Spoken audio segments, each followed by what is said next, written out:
Массив регистрируемых преступлений остается стабильным. При этом сократилось количество тяжких и особо тяжких видов. Узган ел республикада 52 меңнән артык җинаять теркәлгән, 15 меңгә якыны аеруча авыр дип санала.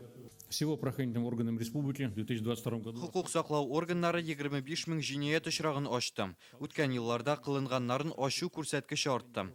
Җәмәгатьчелектә шау-шу тудырган җинаятлар ачыкланды. Оешкан төркемнәргә кергән 700-дан артык кеше җинаять җаваплылыгына тартылды. Артем Хохорин кеше урлау, акча таләп итү, талау, корал урлау очраклары буенча аерым мисалларга тукталды. Узган елның июнендә Казакстанда әниле-кызлы Халдеевларны үтергән кешене Казанда тоткарлыйлар. Башкалада Мисыр гражданнарын талаучыларның изенә төшәләр. Алар Марий Эл һәм Үзбәкстан кешеләре булган. пресечена деятельность преступных групп, совершивших серию краж. Ярчалыдагы офисларның сейфларын ачу белән шөгыльләнгән лаешта имният акчаларын алу максатыннан йортларга үттерткән Баулы районы Башкортстан һәм Оренбург өлкәләрендә автомобильләр урлау белән шөгыльләнүче җинаятьчел төркемнәрнең изенә төштек.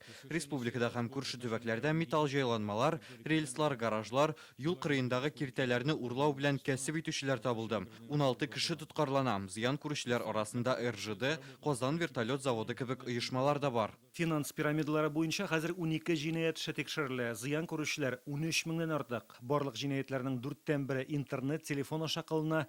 Алардан килгән зыян 3 миллиард сумнан артып киткән.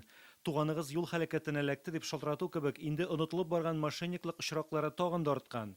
Кайберсе фаҗигале тәмамлана. 74 яшьлек әбигә оныгың авариягә эләкте дип шалтыратканнар.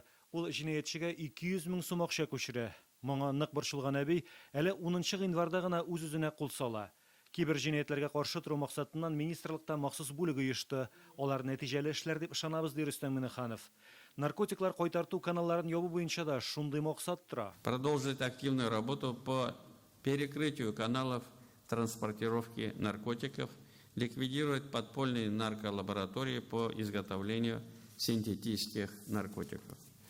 С учетом широкого использования наркодилерами современных технологий нужно развивать наработанный опыт работы в сети интернет, усилить профилактику среди несовершеннолетних, которых активно вовлекают через интернет для сбыта и потребления наркотиков. Террорчылык һәм экстремистлык юнәлешендәге 50-гә якын җинаять ачыклана. Яшьләр арасында Колумбайн идеологиясын таратучы интернет чыганаклар ябыла.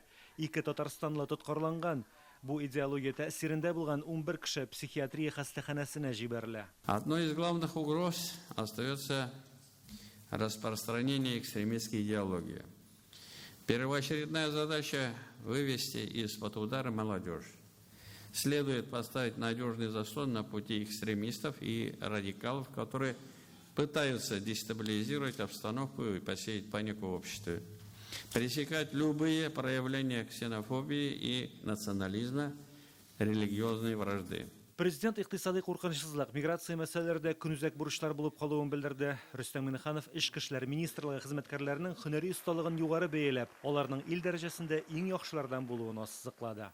Радик Гыймаев, Гөлнар Сайфетдинова, Яңа Гасыр каналы.